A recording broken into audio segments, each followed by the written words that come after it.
Hello friends, welcome back to the new video. In this video guys, we are going to talk about how to disconnect this speaker, Bluetooth speaker to our Vivo phone. Guys, you want to disconnect any speaker like that speaker, so guys you can disconnect it.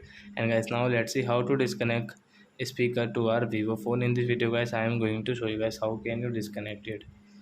So before starting video friends, I want to tell you, if you're new in my channel and you're watching my video first time, so first of all go and subscribe my channel, click the bell icon and like my videos.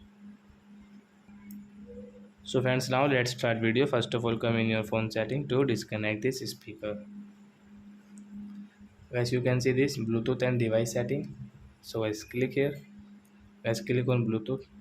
So as you can see guys, we have connected this Bluetooth speaker. So we will disconnect. Setting option guys, right side.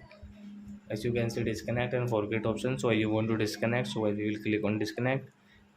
So this speaker will disconnect to our Vivo phone. Then guys, we will off it.